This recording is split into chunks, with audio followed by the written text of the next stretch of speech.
G'day folks, today we are going back to synthesizer basics. I'm going to run you through how to use the filter, the envelopes, and the oscillators on just about any synth out there. And if you don't know what any of that means, totally fine, you're in the right place. I will explain everything. I'm using the MicroKORG 2 today. These have just arrived. The original MicroKORG was, of course, kind of the go-to first synth for years and years and years that we would recommend. But if you are in the market, I would definitely recommend checking out the 2. It's been improved in just about every way, but very importantly, it now has a great big full color screen on it, and it is much easier to keep track of what you're doing. But if you've got a different synth or you're using a software synth plugin, don't worry, everything that I'm going through applies to just about every synth out there. So let's get into it. The first thing we're going to cover is the all-important filter.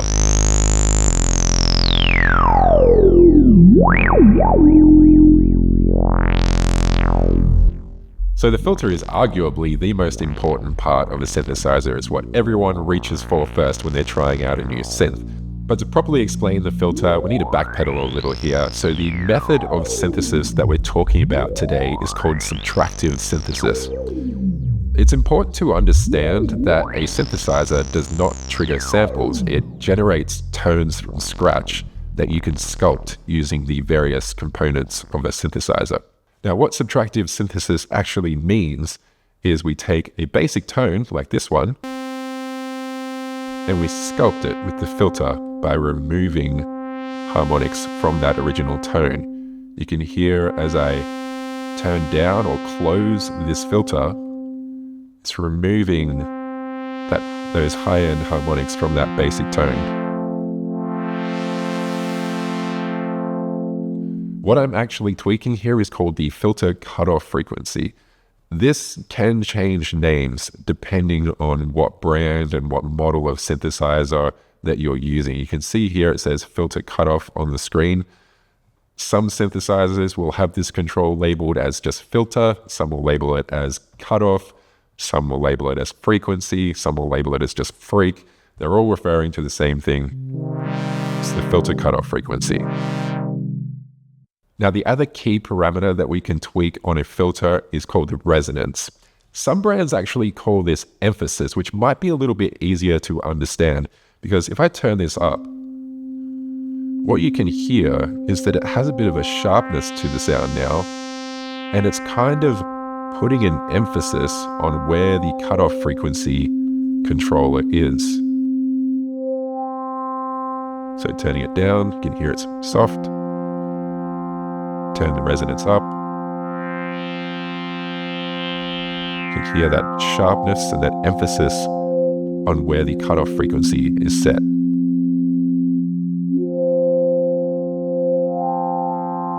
And if I turn it up high enough, you can actually hear that it starts to resonate. It generates its own tone.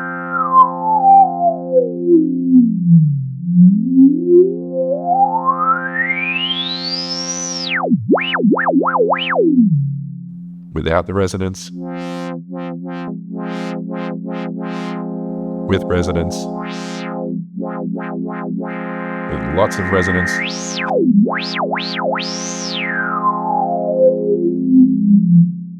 Now the cool thing is there's actually different filter types. So this one right here is currently set to low pass, because as you can hear, as I close this filter, I'm turning down the cutoff frequency.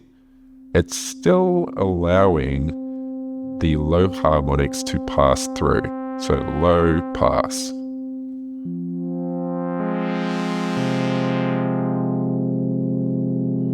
And if I open the filter, I turn the cutoff frequency all the way up, then we've got the full buzzy sound, the signal. Turning it down, cutting out some of the highs and letting the low frequencies pass still. So some other filters out there are high pass. It does the exact opposite. It scoops out the bottom end and lets the high frequencies pass through. There's also band pass, there's notch filters, there's comb filters, there's lots of weird and wonderful filters out there. But low pass is easily the most widely used. I think it's on basically every synthesizer from the last 50 years. So we'll just stick with that one today. Alright, cool. Hopefully that gives you an understanding of how we can manipulate the filter with the cutoff frequency control and the resonance control to really sculpt your sounds. But they're only part of the story, so let's move on to the envelopes.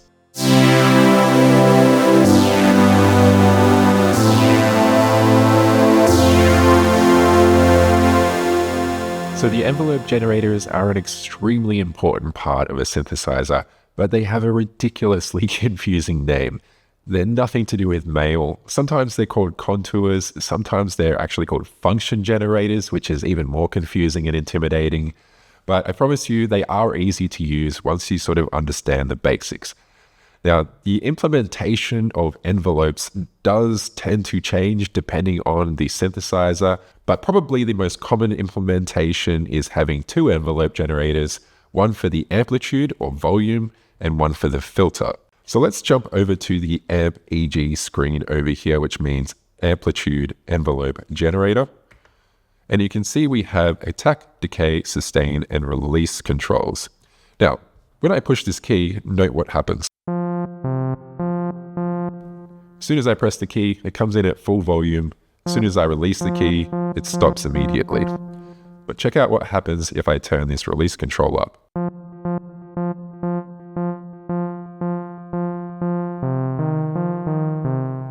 We get a more piano-like sound. The note rings out. Check out what happens if I turn the attack up. You can hear that note's coming in gradually now. Now check out what happens if I turn the sustain down and the decay up.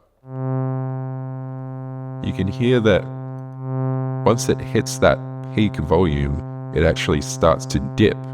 And it dips to wherever I set the sustain to. So it could be full volume, or it could be lower. I can increase the decay for a more natural sound.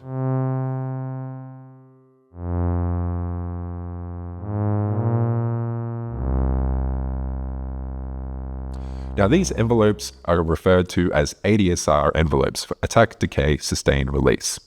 And generally, that's how you'll find envelopes implemented. You will occasionally see simpler envelopes, attack decay envelopes, or even like 5-stage envelopes that have an extra stage in there. So they do vary in their complexity, but ADSR is definitely the most common. Okay, so let's jump over to the filter envelope generator now with this filter EG button here. And this is where things start to get fun, because what a filter envelope does, well, it's like an invisible hand that is tweaking the filter cutoff frequency for you as you play. So check out what happens as I turn up this envelope. On the MicroKORG, they've actually called this control intensity. That's a little weird. I don't think I've seen it called intensity before.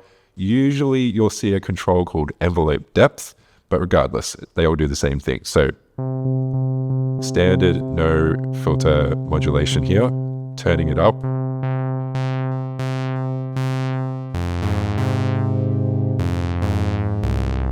So you can hear that filter cutoff frequency opening and closing dictated by this envelope. Let's just give it some resonance so it's even clearer. So back to our filter envelope. So exactly the same as the other envelope. You can set the sustain point. You can add some attack.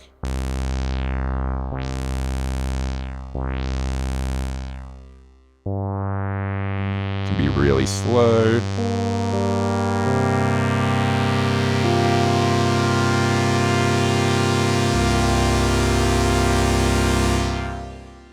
So understanding the envelopes is really key for telling the synthesizer how you want your sounds to twist and evolve over time.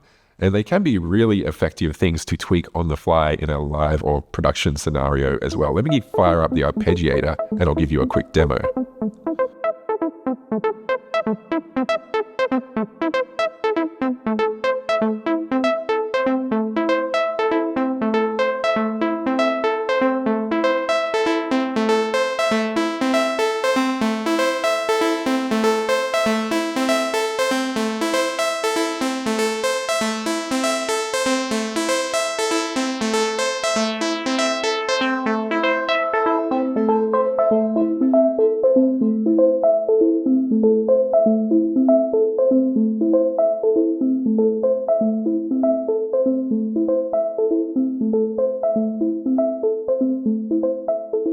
So as you can hear, tweaking those envelope controls in a live sort of scenario can be just as effective as tweaking the filter cutoff frequency and the resonance for changing the timbre and character of your sound. But enough about envelopes, let's move on to the final thing we're going to cover today, the oscillators.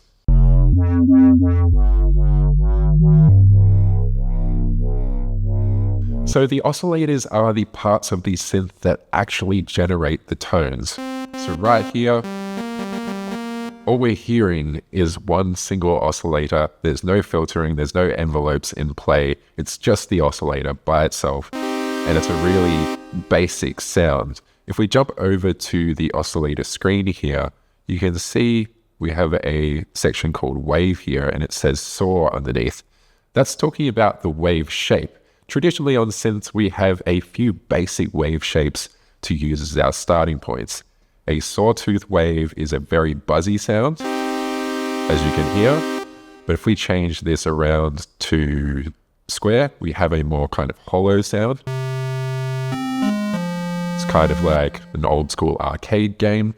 And it actually really suits bass sounds. So let's quickly make it bass sound. Maybe a little less filter cutoff.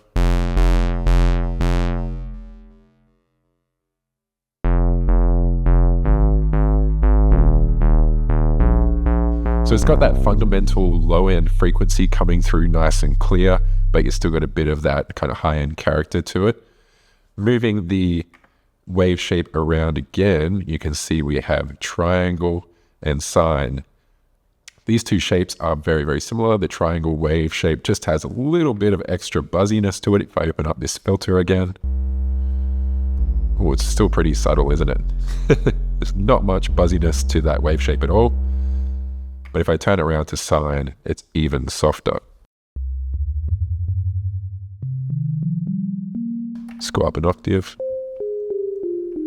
And you'll notice on sine wave and triangle wave, if we close the filter, it really doesn't do much at all, because it's not till you're almost all the way closed that you can really hear it doing anything.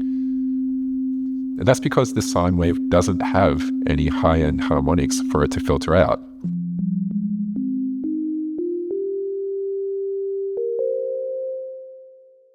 So those are your traditional wave shapes that you'd find on most synthesizers, analog and digital. The MicroKORG actually has a lot of other wave shapes as well.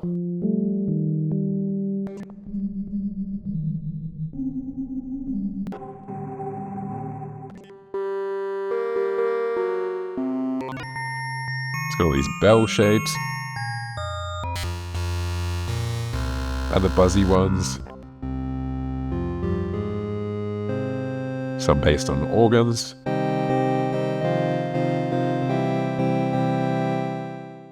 And all sorts of things in there. Now, this whole time we've just been using one oscillator, but your sound design possibilities really open up when you add more oscillators. The MicroKORG features 3 different oscillators. And we can mix them together in the mixer screen. So let's bring up another oscillator. And let's set all 3 to saw wave. So that one is. Now that doesn't sound amazing just with all 3 in play and at their default settings, but where they kind of come alive is when you detune some oscillators. You get a bit of movement happening in your signal. Let's detune the other one.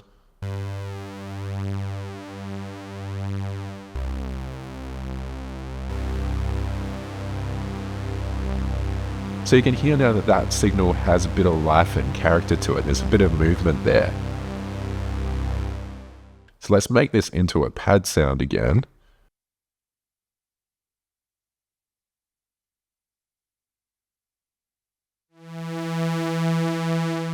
Bring that filter down.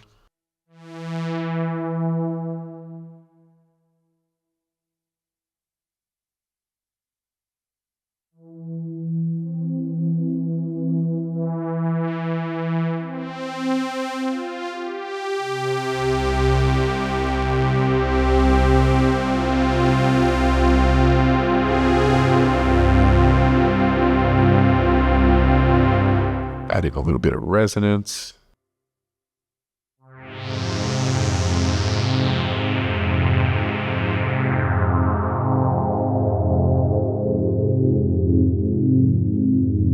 Yeah, so that's a pretty nice sound. And all it took was to mix in a couple more oscillators, and we have this sort of signal that has a lot more life to it. And even if you're not looking to create your own sounds and get into the sound design side of synthesizers, it's still really good to know a bit about oscillators because you can dramatically alter the character of any preset just by changing the wave shape of the oscillators. Like take, for instance, this wobble bass. It's pretty in your face. If we change the oscillator shapes to something more mellow, like a triangle, then it will really chill it out.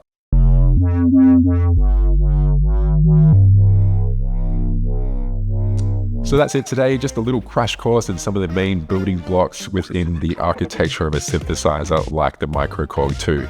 The filter, the envelopes, the oscillators, arming yourself with a little bit of knowledge about these components really help you elevate your performances and your productions. There's definitely more we could go into. We didn't cover the LFOs at all, and there's a lot of tonal possibilities and manipulation we can do with the oscillators as well. If you are interested in a more in-depth follow-up, feel free to let me know in the comments. But for now, thanks for tuning in. My name is Mike. This is Store DJ's YouTube channel. I'll catch you in the next one.